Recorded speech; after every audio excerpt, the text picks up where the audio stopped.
ونعوذ بالله من شرور أنفسنا ومن سيئات أعمالنا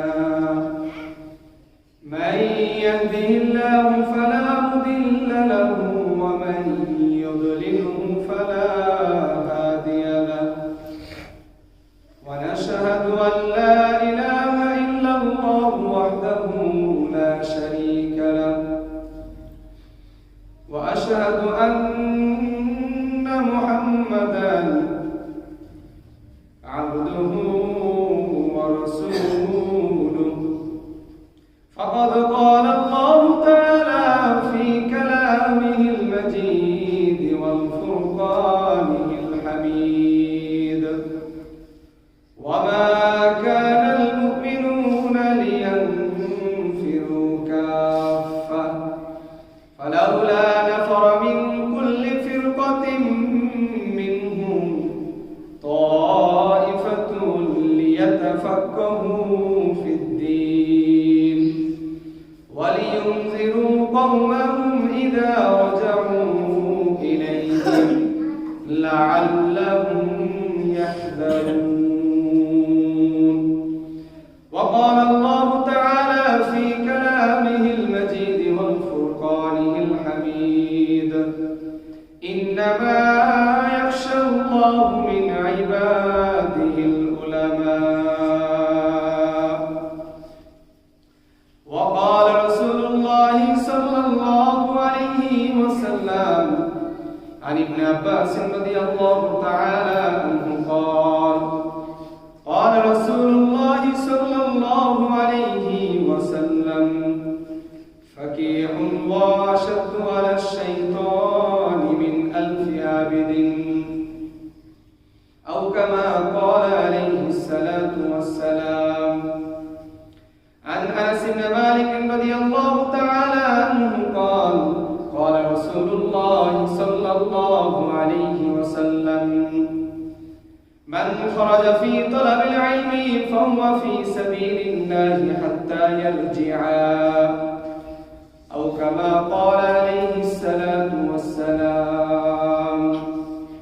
إن الله وملائكته يصلون على النبي يا أيها الذين آمنوا صلوا عليه وسلموا تسليما.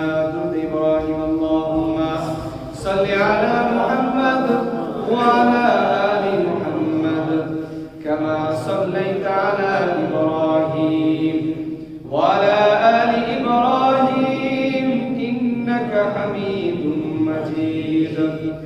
اللهم بارك على محمد وعلى آل محمد كما باركت على إبراهيم وعلى آل إبراهيم إنك حميد مجيد. هردم أزماء صد روضا صد سلام هردم أزماء صد روضا صد سلام بالرسول آل أصحاب السلام. السلام عليكم ورحمة الله. সমস্ত প্রশংসা মহান আল্লাহ তাআলার জন্য যিনি আমাদেরকে এই পবিত্র জুমার দিন জুমার নামাজ আদায় করার জন্য মসজিদে সমবেত করেছেন, তৌফিক দান করেছেন। আমরা সকলেই সেই মহান আল্লাহ রব্বুল আলামিনের দরবারে শুকরিয়া জ্ঞাপন করে বলি আলহামদুলিল্লাহ আলহামদুলিল্লাহ আলহামদুলিল্লাহ হামদান কাসীরান তাইয়িবান মুবারাকান ফীহি। লক্ষ কোটি দরুদ ও সালাম বর্ষিত হোক আমাদের প্রিয় নবী ও রাসূলের প্রতি, যিনাকে গোটা বিশ্ববাসীর জন্য রহমত হিসেবে প্রেরণ করা হয়েছিল। আমরা সেই নবীর সাথে বলি সাল্লাল্লাহু আলাইহি ওয়াসাল্লাম, সাল্লাল্লাহু আলাইহি ওয়া আলা আলিহি ওয়া আসহাবিহি আজমাইন। সম্মানিত হাজিরিন, আমরা গত সপ্তাহে আলোচনা শুনেছিলাম ইলমের গুরুত্ব ও ফজিলত এবং আলেমের মর্যাদা সম্পর্কে। আল্লাহ সুবহানাহু ওয়া তাআলা আমাদেরকে যে ইলম অর্জন করতে বলেছেন, আল্লাহ সুবহানাহু ওয়া তাআলা ইলমের যে গুরুত্ব বর্ণনা করেছেন, রাসূল পাক সাল্লাল্লাহু আলাইহি ওয়াসাল্লাম যে ইলমের গুরুত্ব ও ফজিলত বর্ণনা করেছেন, এগুলো আমরা গত সপ্তাহে শুনেছি, আজকে শুনবো ইনশাআল্লাহ। গুরুত্বপূর্ণ আলোচনা। আমাদের জন্য অতীব প্রয়োজন। নামাজ পড়া যেমন প্রয়োজন, ঠিক তেমনি ভাবে ইলম অর্জন করা আমার জন্য প্রয়োজন, ফরজ। নামাজ পড়া যেমনি ভাবে ফরজ, ঠিক তেমনি ভাবে ইলম অর্জন করাও কি ফরজ।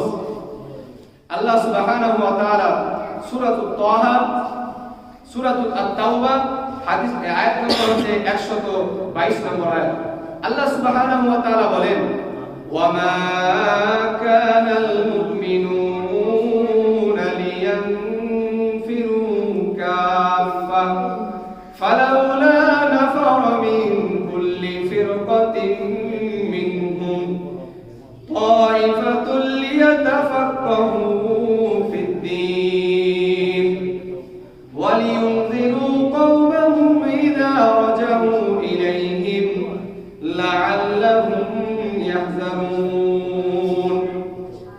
আল্লাহ সুবহানাহু ওয়া তাআলা পবিত্র কোরআনুল কারীমের সূরাতুত তাওবা আয়াত নম্বর 122 এই আয়াতটি বর্ণনা করা হয়েছে রাসূল সাল্লাল্লাহু আলাইহি সাল্লামের যুগে তাবুক যুদ্ধের পর।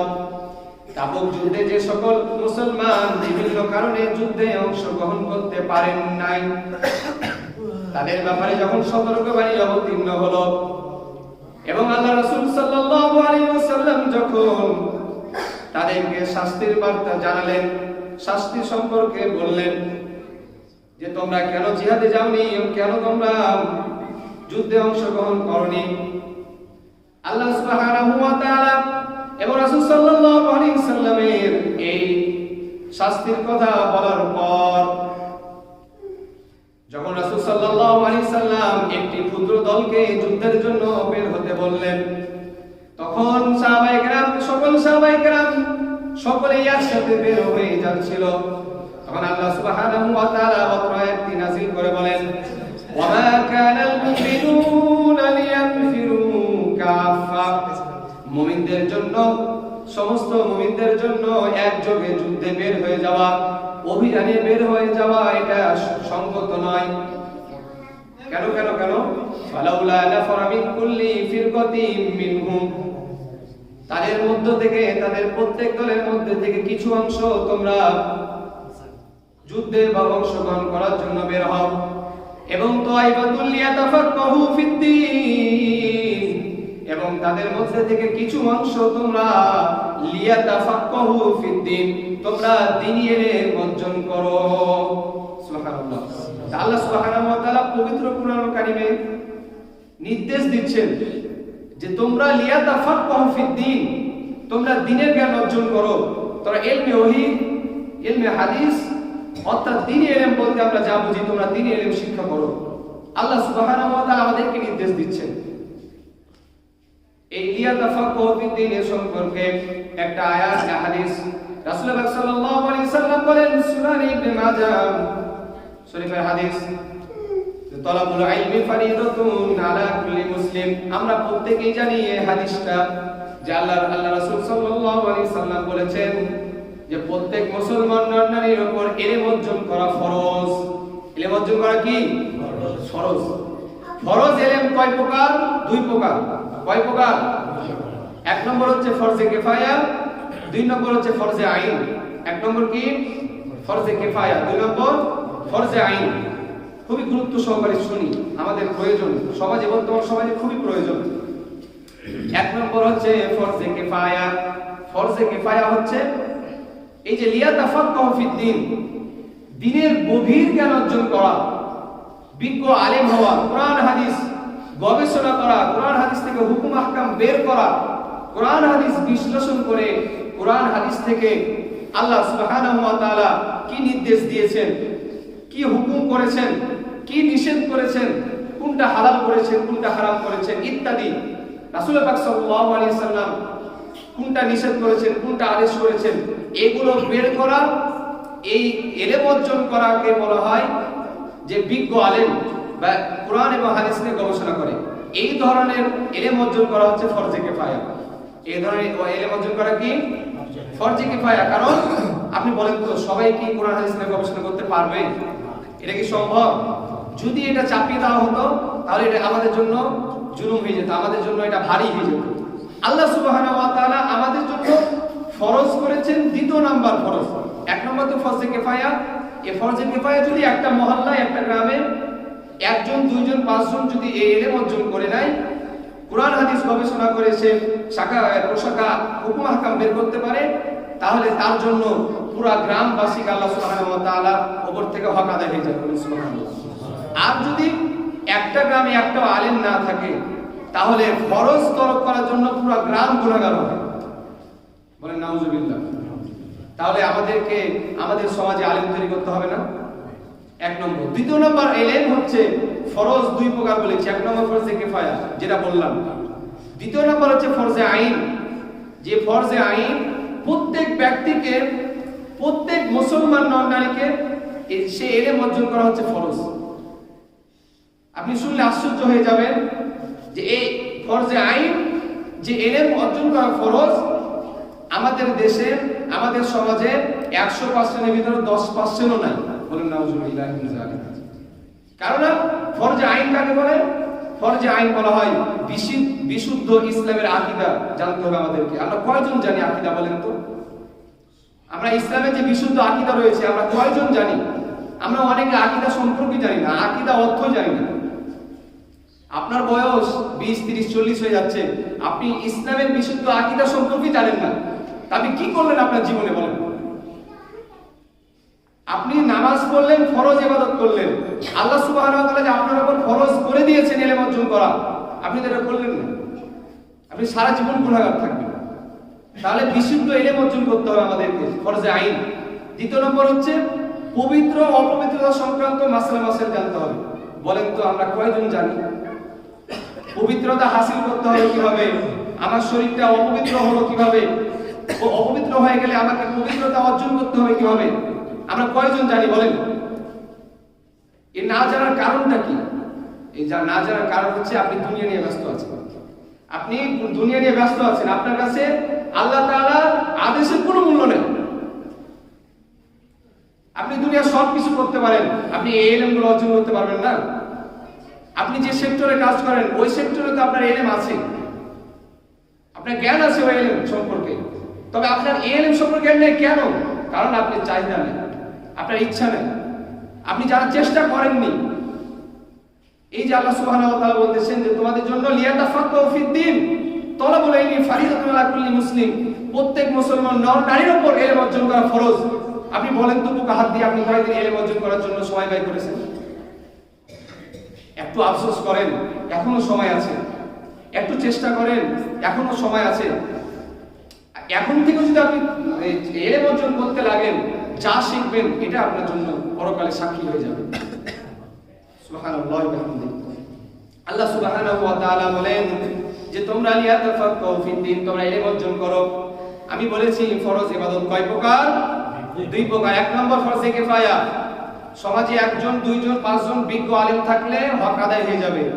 দ্বিতীয় নম্বর বলেছি ফরজে আইন, যে ফরজে আইন প্রত্যেক মুসলমান নারীর উপর ইলম অর্জন করা কি ফরজ।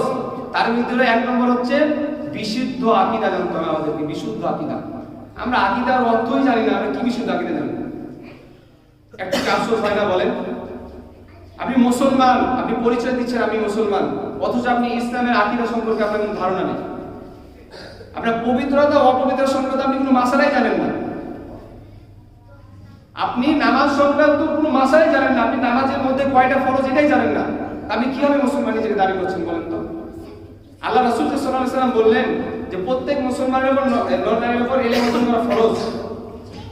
নামাজের মাসলা জানা আমাদের জন্য আবশ্যক, রোজার মাসলা আমাদের জন্য জানা আবশ্যক। এটা এমন নয় যে আপনি জানলে জানলেন, না জানলে না জানলেন, এর কোনো সুযোগ নেই। আপনাকে জানতেই হবে, আপনাকে জানতেই হবে। আপনি যদি না জানেন, আপনি যদি এই দুনিয়াতে অবহেলা করেন, কাল কিয়ামতের দিন আপনার জবাব দেওয়াই না, ছাড় পাবেন না। অবশ্যই অবশ্যই ছাড় পাবেন না। তা আমরা ইলম অর্জন করবো, বলেন বলেন। আমাদেরকে মাসলা সম্পর্কে জানতে হবে না? তাহলে এই যে দুই প্রকার ইলম, এক নম্বর ফরজে আইন, দুই নম্বর ফরজে কিফায়া, এই দুইটা আমাদেরকে জানতে হবে। এখন আমরা জানবো ইলমের গুরুত্ব সম্পর্কে। একটু বললাম আপনাদেরকে যে ইলমের গুরুত্ব কতটুকু। আল্লাহ সুবহানাহু ওয়া তাআলা আপনাকে যাকাত দেওয়ার পরিমাণ, আপনাকে সম্পদ দিয়েছে, আপনাকে যাকাতের মাসালা আপনার জন্য জানা ফরজ, সুন্নাত নয় ফরজ। নামাজ যেভাবে ফরজ, ঠিক অনুরূপভাবে আপনার উপর ওই যাকাতের মাসালা জানা আপনার জন্য ফরজ। আল্লাহ তাআলা আপনাকে যুবক বানিয়েছেন, আপনার বিয়ে করার বয়স হয়েছে, আপনার জন্য তালাকের মাসালা জানা ফরজ। আপনারা বলেন তো আমরা কয়জন তালাকের মাসালা জানি? কোন শব্দ বলে তালাক হবে, কোন শব্দ বলে তালাক হবে না, কোন সময়ে তালাক দেওয়া সুন্নাত, কোন সময়ে তালাক দেওয়া বেদাত, আমরা কয়জন জানি বলেন? আমরা উদাসীন হয়ে আছি, আমাদের কোনো খেয়াল নাই। আমরা শুধুমাত্র নামাজ পড়ি আর চলে যাই, এটাই ইসলাম মনে করি। ইসলাম কি শুধু এতটুকুই বলেন? নামাজের ভিতরে সীমাবদ্ধ ইসলাম? আমাদের ইলম অর্জন করতে হবে না? ইসলামের হুকুম আহকাম সম্পর্কে জানতে হবে না? আমরা কেন জানবো? এর ফজিলত আমি গত সপ্তাহে বলেছিলাম, এবারও এই সপ্তাহে বলবো। আপনারা দেরি করে আসছেন, একটু তাড়াতাড়ি আসুন। এই ছোট দিনের বেলায় যদি দেরি করে আসেন তাহলে তো আলোচনা করাই যাচ্ছে না। আপনারা যদি একটু তাড়াতাড়ি আসতে পারেন তাহলে দিনের কথাগুলো, এই ইলম নিয়ে, এই কুরআন এবং হাদিসের কথাগুলো আমি আপনাদের কাছে একটু বলতে পারি, একটু জানাতে পারি। একটা হাদিস আপনাদেরকে বলি, একটা 3 বেজে গেল। عن أبي أمامة الباهلي رضي الله تعالى عنه قال ذكر لرسول الله صلى الله عليه وسلم হযরত আবি উমামা আল বাহিলি রাদিয়াল্লাহু তাআলা আনহু বর্ণিত, তিনি বলেন রাসূল সাল্লাল্লাহু আলাইহি সাল্লামের নিকট রাজুলানে, দুইজন ব্যক্তির কথা আলোচনা করা হলো। আহাদুহুমা, একজন হচ্ছে আবিদুন, আবেদ। গত সপ্তাহে আবেদের পরিচয়টা বলেছিলাম। আপনাদের মধ্যে কেউ আছে যে বলতে পারবে আবেদ কাকে বলে? একজন বলেন আবেদ কাকে বলে? গত সপ্তাহে আলোচনা করেছিলাম। আবেদের অর্থটা কি? দেখেন, আমরা আলোচনা শুনছি, এক কান্দে শুনে ও কান্দে বের করে দিই। এই আলোচনা শুনে কোনো লাভ নেই। কিয়ামত পর্যন্ত শুনবেন, কোনো লাভ হবে না। আপনার হায়াত পর্যন্ত শুনবেন, কোনো উপকার হবে না। আবেদের অর্থ আমাদেরকে জানতে হবে। আবেদ মানে হচ্ছে ইলমহীন ইবাদতকারী। আবেদের অর্থ কি? ইলমহীন ইবাদতকারী। একটু বলুন, মুখ দিয়ে বলুন, তাহলে মনে থাকতে পারে। আবেদ বলা হয় ইলমহীন ইবাদতকারী, মানে ইলম নাই তবে ইবাদত করে, 5 ওয়াক্ত নামাজ, রোজা ইত্যাদি যাবতীয় ইবাদত করে, তবে তার কি নাই? দ্বীনি ইলম নাই। এই ইবাদত এক নম্বর হচ্ছে আবেদ। দ্বিতীয় নাম্বার লোকটাকে ওয়াল আখারু আলিমুন, দ্বিতীয় নাম্বার হচ্ছে আলেম। তাহলে রাসূল সাল্লাল্লাহু আলাইহি সাল্লামের নিকট দুই ব্যক্তির আলোচনা করা হলো, উল্লেখ করা হলো। এক নম্বর হচ্ছে আবেদ, দুই নম্বর হচ্ছে আলেম। ফাকাল রাসূলুল্লাহ সাল্লাল্লাহু আলাইহি ওয়াসাল্লাম, নবী করিম সাল্লাল্লাহু আলাইহি সাল্লাম বললেন যে ফাজলুল আলিমি আলাল আবিদি কাফাজলি আলা আদনাকুম, একজন আলেমের মর্যাদা আবেদের উপর তেমন, যেমন তোমাদের মাঝে সবচেয়ে নিম্নমানের ব্যক্তির উপর আমি রাসূলের মর্যাদা যেমন। সুবহানাল্লাহ, আমি বুঝাতে পেরেছি আপনাদের? আল্লাহ রাসূল বললেন যে ফাজলুল আলিমি আলাল আবিদি, একজন আবেদের, একজন আলেমের উপর, একজন আবেদের উপর, অর্থাৎ ইলমহীন ইবাদতকারী একজন আবেদের উপর একজন আলেমের মর্যাদা এত যে তোমাদের মধ্যে সবচেয়ে নিম্নমান ব্যক্তি রয়েছে অঙ্গ, তার উপর যেমন আমি রাসূল, মানে রাসূল সাল্লাল্লাহু আলাইহি সাল্লাম বলে আমি রাসূলের মর্যাদা যেমন, ঠিক তেমনি তোমাদের আবেদের উপর একজন আলেমের মর্যাদা। সুবহানাল্লাহ। তাহলে বলেন তো, এত মর্যাদা আল্লাহ রাসূল দিয়েছেন, অথচ আমরা ইলম অনুসরণ করি না। আমরা একটা কোরআনের আয়াত পড়ি না, তরজমা করি না, একটা হাদিসও পড়ি না। একটা হাদিস যে মসজিদে পড়া হয় সেই পরিমাণ সময়টা মসজিদে দিই না। তাহলে আমাদেরকে একটু আফসোস হয় না বলেন? যে আল্লাহ রাসূল যে এতগুলো হাদিস আমাদেরকে বলে গিয়েছেন যে একজন আলিমের মর্যাদা আবেদের উপর যেমন, যেমন হচ্ছে তোমাদের মধ্য থেকে সবচেয়ে যে নিম্নমান তার মর্যাদা আমি রাসূলের উপর তেমন। সুবহানাল্লাহ। আল্লাহ রাসূল সাল্লাল্লাহু আলাইহি সাল্লাম আরো বলেন, ইন্নাল্লাহা ওয়া মালাইকাতাহু, যে নিশ্চয় আল্লাহ তাআলা নিজে এবং ফেরেশতাগণ ওয়া আহলাস সামাওয়াতি ওয়াল আরাদিন, এবং আসমান ও জমিনের মাঝে যত অধিবাসী রয়েছে, যত মানুষ ইনসান ইত্যাদি বসবাস করে, ওয়া আহলাস সামাওয়াত, এমনকি হাত্তা নামলাতা ফি জুহরিহা, গর্তের মধ্যে যে পিপিলিকা রয়েছে, ওয়া হাত্তাল হুতা, এমনকি পানির নিচে যে মাছ রয়েছে, লা ইউসাল্লুনা আলা মুআল্লিমিন নাসিল খায়রা, এবং তোমাদের মাঝে যারা যে সমস্ত মুআল্লিমগণ, প্রশিক্ষকগণ, শিক্ষকগণ মানুষদেরকে কল্যাণের শিক্ষা দেয়, দ্বীনি ইলম শিক্ষা দেয়, তারা সকলে আল্লাহ তাআলা নিজে, ফেরেশতাগণ এবং আসমান ও জমিনের মাঝে যত কিছু অধিবাসী রয়েছে এবং গর্তের পিপিলিকা, এমনকি সমুদ্রের ভিতরে যে তলদেশে মাছ রয়েছে, সমস্ত কিছু ওই আলেমের জন্য দোয়া করেন। সুবহানাল্লাহ, এত কিছু আলেমের জন্য দোয়া করেন। আপনি বলুন তো, আপনি আপনার সন্তানকে কেন আলেম বানাবেন না? আপনি আপনার সন্তানকে কেন দ্বীনি শিক্ষা শিক্ষিত করবেন না? কেন কেন একটু জবাব দিতে পারবেন? আল্লাহ যদি আপনাকে জিজ্ঞাসা করেন যে আপনি তো অভিভাবক হয়েছেন, আপনার তো, আমি তো তোমাকে একটা সন্তান দিয়েছিলাম, তুমি তোমার সন্তানকে কেন দ্বীনি শিক্ষায় শিক্ষিত করোনি? আপনি আলেম না বানান, আপনি তো তাকে দ্বীনি শিক্ষা দিতে পারেন। বলেন, যতটুকু ফরজ ততটুকু তো তাকে শিক্ষা দিবেন, কুরআন হাদিস তাকে শিক্ষা দিবেন। আল্লাহ রাসূল সাল্লাল্লাহু আলাইহি সাল্লাম বলেন, সুনান তিরমিজি হাদিস নম্বর 2681, عن أنس بن عباس رضي الله تعالى عنه قال قال رسول الله صلى الله عليه وسلم فقيه واحد أشد على الشيطان من ألف عابد। হযরত ইবনে আব্বাস রাদিয়াল্লাহু তাআলা আনহু থেকে বর্ণিত, তিনি বলেন রাসূলুল্লাহ সাল্লাল্লাহু আলাইহি ওয়াসাল্লাম বলেছেন, একজন ফকিহ, একজন আলেম, একজন মুত্তাকি আল্লাহওয়ালা ব্যক্তি আর 1000 আবেদ, কয় হাজার? 1000। একজন আলেম, তার এগনিস্টে কয়জন? 1000 আবেদ। শয়তানের নিকট একজন আলেম বেশি কঠোর। সুবহানাল্লাহ। তাহলে আলেমকে শয়তান কতটুকু ভয় করে? আলেম কার? আলেম মানে তো আপনি কুরআন হাদিস পড়বেন, শিখবেন, জানবেন, জানাবেন, এটাই তো আলেম। আপনি কোরআন যদি না শিখেন তাহলে আপনি কিভাবে আপনি ইসলাম প্রতিষ্ঠা করবেন বলেন? আল্লাহ রাসূল সাল্লাল্লাহু আলাইহি সাল্লাম আরো হাদিসের মধ্যে বলেন,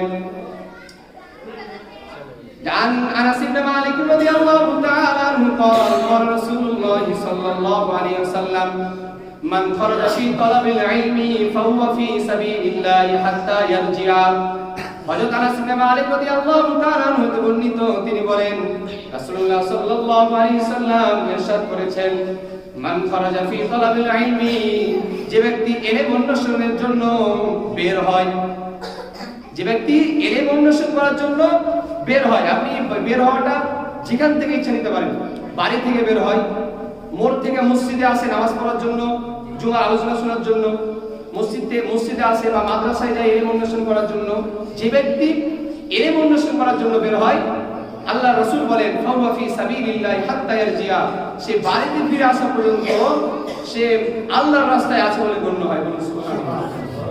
তাহলে আল্লাহর রাস্তায় যদি আপনি মারা যান ইলম অর্জন করতে যে, আপনি শহীদ না? বলেন, আল্লাহর রাস্তায় মারা গেলে কি হয়? শহীদ হয়। বলেন তো, আমরা তো ইলম অর্জন করতে বেরই হয় না, আমরা শহীদ হইব? আমাদের মনে তো এই আকাঙ্ক্ষাই নাই যে আমি একটা মাসালা জানবো আজকে, আমরা এই ওযুর অধ্যায়টা জানবো, ওযুর ফরজ কয়টা জানবো, এই নামাজের ফরজ কয়টা জানবো। আল্লাহ তাআলা যে আমাদের উপর ইসলাম কায়েম করতে বলেছেন, এই ইসলাম কায়েম করতে গেলে আমার কি কি জানা দরকার আমরা জানি না। আমাদের সেই ইচ্ছাও নাই, সেই সময়ও নাই, এত ব্যস্ত হয়ে গেছে দুনিয়া নিয়ে। আল্লাহ রাসূল সাল্লাল্লাহু আলাইহি সাল্লাম আরো বলেন, আরেকটি হাদিস বলেন, عن ابي هريره رضي الله تعالى عنه قال قال رسول الله صلى الله عليه وسلم اذا مات الانسان, যখন তোমাদের মাঝে কোনো মানুষ মারা যায়, ইনকাদা আনহু আমালুহু ইল্লা মিন সালাসাতিন ইল্লা মিন সাদাকাতিন জারিয়াতিন আও ইলমিন ইউনতাফাউ বিহি আও ওয়ালাদিন সালিহিন ইয়াদউ লাহু। সহিহ মুসলিমের হাদিস 1631 নম্বর। আল্লাহর রাসূল সাল্লাল্লাহু আলাইহি সাল্লাম বলেন, তোমাদের মধ্যে থেকে যখন কোনো ব্যক্তি মারা যায়, তার আমলের, তার সওয়াবের সকল রাস্তা বন্ধ হয়ে যায়, শুধুমাত্র তিনটি রাস্তা খোলা থাকে। এক নম্বর হচ্ছে সদকায়ে জারিয়া। এক নম্বর কি? সদকা জারিয়া। বলেন তো আমরা তো এই হাদিসটা জানি সকলেই, আমল করি তো? বলেন সদকা জারিয়া আপনি আপনার সমাজের জন্য কি করে গেলেন একটু চিন্তা করেন। আপনি আপনার দেশের জন্য কি করলেন, আপনি ইসলামের জন্য কি করলেন। আপনি যে কবরে যাওয়ার পর সদকা জারিয়া পাবেন, আপনাকে দুনিয়া দেখে করে যেতে হবে না, ভালো কাজ করে যেতে হবে না? বলেন মসজিদ মাদ্রাসা দিন কায়েম করে যেতে হবে না? বলেন আপনাকে দিন কায়েম করতেই হবে। দ্বিতীয় নাম্বার হচ্ছে আও ইলমিন ইনতাফাউ বিহি, এমন ইলম যে ইলম দ্বারা মানুষ উপকৃত হয়। আপনি ইলম শিক্ষা অর্জন করেছেন, আপনি আরেকজনকে ইলম শিখিয়ে দিয়েছেন, আপনি মারা গেছেন, আপনি মনে করেন না আপনার আমলের দরজা বন্ধ হয়ে গেছে। আল্লাহ সুবহানাহু ওয়া তাআলা ওই ব্যক্তি যতদিন ওই ইলম মানুষদেরকে জানাবে, যতদিন ওই ইলম দ্বারা উপকৃত হবে, আপনি আপনার কবরে শুয়ে শুয়ে আপনি ইল্লিনে থাকুন, সিজ্জিনে থাকুন, যেখানেই থাকুন, আপনার আমল নামে সে সব যোগ হয়ে যাবে। সুবহানাল্লাহ। তাহলে বলুন তো আমাদের ইলম অর্জন করতে হবে না? যদি ইলম অর্জন না করি তাহলে কবরে গিয়ে আমরা কিভাবে সওয়াব পাবো? সওয়াব পাওয়ার কোনো মাধ্যম আছে? এক নম্বর মাধ্যম সদকা জারিয়া, দ্বিতীয় মাধ্যম হচ্ছে ইলম। যদি আমি আপনি ইলম অর্জন করতে পারি, আমার আরেক ভাইকে ইলম শিখিয়ে দিতে পারি, তাহলে আপনি কবরে গিয়েও সওয়াব পাবেন। সুবহানাল্লাহ। তৃতীয় নাম্বার হচ্ছে আও ওয়ালাদিন সালিহিন ইয়াদউ লাহু, এমন সন্তান রেখে গেলে হবে না, সুসন্তান রেখে দিতে হবে। কি সন্তান রেখে দিতে হবে? সুসন্তান। যদি আপনি সুসন্তান রেখে যেতে পারেন, এমন সুসন্তান যে ইয়াদউ লাহু, যে আপনার মারা যাওয়ার পর আপনার জন্য দোয়া করবে, আপনার জন্য দান খয়রাত করবে, আপনার জন্য রোজা রাখবে, আপনার জন্য কুরবানি দিবে ইত্যাদি, অর্থাৎ আপনার জন্য সওয়াবের কাজগুলো করবে। এমন সুসন্তান যদি রেখে দিতে পারেন, আপনি মরেও আপনার কবরে আল্লাহ পাক রব্বুল আলামিন সওয়াবগুলো যোগ করে দিবেন। সুবহানাল্লাহ। তাহলে এই যে তিনটা বললাম, এক নম্বরে বললাম সদকা জারিয়া, দ্বিতীয় নম্বরে বললাম এমন ইলম যার দ্বারা উপকৃত হতে পারে সমাজ, তৃতীয় নম্বরে বললাম এমন সন্তান যে সন্তান আপনার জন্য দোয়া করবে। এখন বলেন তো আমরা যে সন্তান মানুষ করছি, আমরা তো মাদ্রাসায় দিই না। আপনি মাদ্রাসায় না দেন, আপনি কি তাকে দিন শিক্ষা দিচ্ছেন? বলেন আপনি ওকে যেইখানে দেন, আপনাকে দিন শিক্ষা দেওয়াই লাগবে। যদি আপনি দিন শিক্ষা না দেন, যদি আপনি ইসলামের শিক্ষা না দেন, আপনার সন্তান আপনার জন্য দোয়া করবে না, আপনার সন্তান আপনার জন্য আপনার কবর জিয়ারত করতে যাবে না, আপনার সন্তান আপনার জন্য একটা দানও করবে না। তাই এমন সন্তান রেখে গেলে আপনার কতটুকু উপকার হবে একটু চিন্তা করি। আজকে দেখেন আজকে শুক্রবার, আজ কি পরিমাণ গান বাজনা হচ্ছে। একটা যারা গান বাজনা করছে তাদেরকে পিতা মাতা জীবিত নাই? বলেন জীবিত নাই? তারা কি বাঁধাইতে পারবে না? বাধা দিবে না। আপনি কি করবেন বলেন? দেখেন আমরা মুসলমান, আমাদেরকে আল্লাহ রাসূল যা আদেশ করেছেন তা করতে হবে, যা নিষেধ করেছেন তা মেনে চলতে হবে, তা থেকে আমাদেরকে বিরত থাকতেই হবে। এই জন্য যা করা দরকার তা করতে রাজি আছেন আমরা সকলেই? বলেন সকলে রাজি আছেন? আল্লাহ রাব্বুল আলামিন আমাদেরকে যে বললাম দ্বীনি শিক্ষায় শিক্ষিত হওয়ার যে গুরুত্ব, যে ফজিলত এবং যে মর্যাদা, একজন আলেমের যে মর্যাদা, আল্লাহ সুবহানাহু ওয়া তাআলা আমাদেরকে দান করুন। আপনারা আপনাদের সন্তানদেরকে দ্বীনি শিক্ষা দেন। যদি আপনি আপনার সন্তানকে দ্বীনি শিক্ষা দেন, তাহলে আপনি কবরে মারা গিয়েও সওয়াব পেতে থাকবেন। সুবহানাল্লাহ। আল্লাহ সুবহানাহু ওয়া তাআলা বলেন, এক কবি বলেন, अल्लाह अल्लाह क्या मुबारक नाम है, अल्लाह अल्लाह आशिकों का काम है, अल्लाह अल्लाह क्या मुबारक नाम है, अल्लाह अल्लाह आशिकों का काम है। अल्लाह अल्लाह क्या मुबारक, কত বরকতময় নাম বলেন তো। এবং আল্লাহ আল্লাহ আশিকের কাম। আমরা কি আশিক হতে চাই না? বলেন যদি আপনি আশিক হতে চান, আপনাকে দ্বীনি শিক্ষা অর্জন করতে হবে। আপনি যদি আশিক হতে চান, ইসলাম কায়েম করতে হবে, আপনাকে ইসলামের উপর আপনাকে অটল থাকতে হবে। আল্লাহ সুবহানাহু ওয়া তাআলা আমাদেরকে ইসলামের উপর অটল থাকার তৌফিক দান করুন। আমরা সকলে বলি আল্লাহুম্মা আমিন। ওয়া আখিরু দাওয়ানা আলহামদুলিল্লাহি রাব্বিল আলামিন। আমরা সুন্নাত